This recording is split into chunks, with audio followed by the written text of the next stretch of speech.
The storm inside the elegant dining room did not come from the sky. It came from the moment Jonathan Hale, dressed in a plain gray suit that revealed nothing about his billion-dollar empire, stepped into his own flagship restaurant in Charleston, South Carolina, and saw a young waitress standing behind the marble counter, her hands trembling over a folded order slip. Her eyes, red and swollen, glistened with the kind of pain that no amount of training could hide.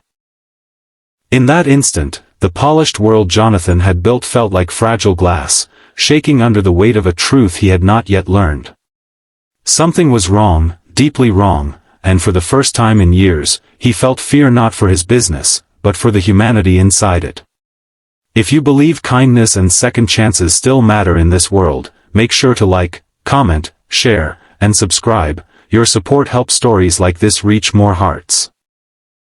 Jonathan had launched the Undercover visit after receiving anonymous complaints about mismanagement and employee mistreatment. He had brushed off the first few reports as exaggerations from online strangers, but when the stories grew more detailed, mentioning names, shifts, and even specific private conversations, he knew something was festering beneath the glamorous image of Hale and Hearth. Now, watching the waitress wipe her tears with the back of a shaking hand, he understood the complaints hadn't been noise.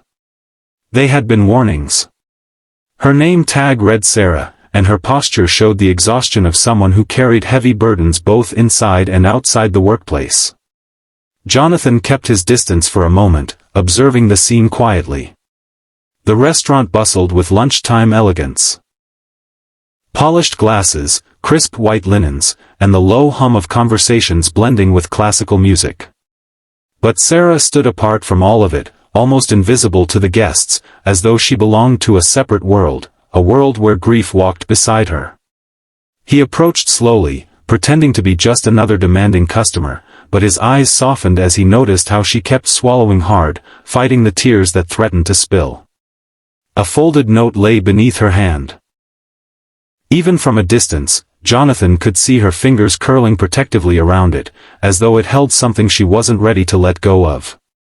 Without asking too much, he sensed its importance. As Sarah attempted to take his order with a shaky voice, she accidentally smeared a tear across her cheek. She apologized, but the apology only deepened her pain. Jonathan watched the employees around her. Some glanced over with annoyance, others with indifference. No one stepped in. No one asked if she was okay. That silence alone was enough to make Jonathan feel a cold, unfamiliar shame seep into his chest. When the manager, a tall and sharp-faced man named Mark, walked over, Jonathan saw Sarah immediately stiffen. Mark leaned into her with a furious whisper that Jonathan could hear despite the polite music overhead. Mark scolded her for crying, for being unprofessional, for embarrassing the brand, and Jonathan felt a controlled fire ignite inside him. This restaurant bore his name, his values, his reputation. And yet the cruelty unfolding before him belonged to someone else entirely. He watched Mark threaten to cut her shift, accuse her of being distracted, and tell her she was lucky to still have a job. Sarah kept her head down as though she had learned long ago that speaking up only made things worse. Jonathan saw something break in her posture, something fragile and human. It was then she whispered something almost too soft to hear. She said she had just received a note from the hospital, a note confirming her mother's emergency surgery had failed, that she needed to leave immediately, that she needed her job more than ever, yet stood on the edge of losing both her livelihood and her last piece of family. Jonathan felt the world tilt. He had lost his own father to illness when he was 23. He knew the terror of seeing a loved one fighting for life, and he knew the cruelty of workplaces that pretended grief wasn't real. His throat tightened, but he forced himself to stay composed. If he revealed himself too soon, the truth would scatter. He needed to see how deep the root of the problem went. Mark didn't soften.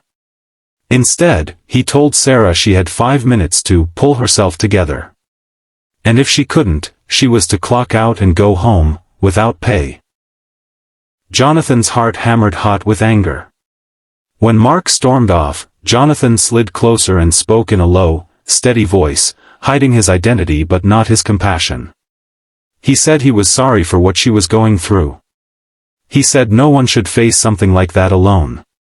And in that brief moment of kindness, Sarah broke. Not loudly. Not dramatically.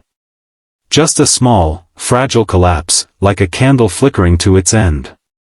She whispered that she was trying her best. That she had been picking up extra shifts for months.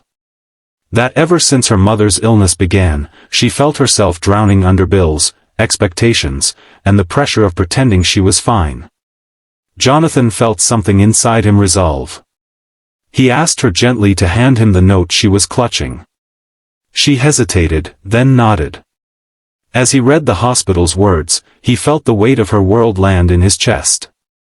He folded the paper back with care, as though returning something sacred. Then he smiled, a warm, reassuring smile that felt so natural it surprised even him, and told her to take a breath. It was time. Jonathan asked her to gather the staff briefly.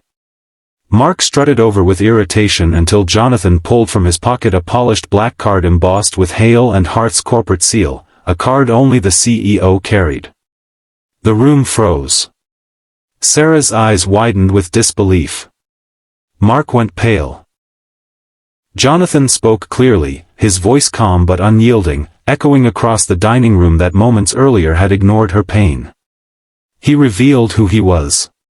He exposed what he had witnessed. And he declared, with no hesitation, that mistreating employees, especially those navigating personal tragedies, violated every value he built the company on.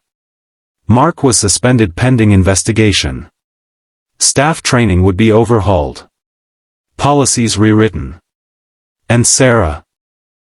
Sarah would be fully paid for the week, granted immediate leave, and connected with a company-funded support program for medical emergencies. The dining room watched in stunned silence as Sarah covered her mouth, tears falling freely, not from pain this time, but from the shocking weight of being seen.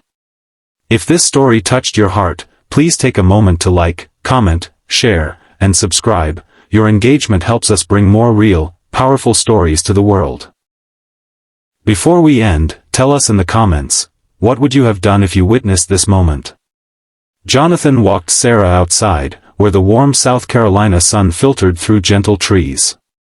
She thanked him with trembling words, but he shook his head softly, saying she owed him nothing, that this was the kind of world he wanted to build, one where people mattered more than profit. And as she left for the hospital, Jonathan felt something lift inside him. Sometimes the greatest transformation in a business came not from profit margins or expansion plans, but from remembering the simplest truth: behind every uniform, every name tag, every forced smile, there beats a human heart carrying its own invisible battles. And today, at least, compassion had won.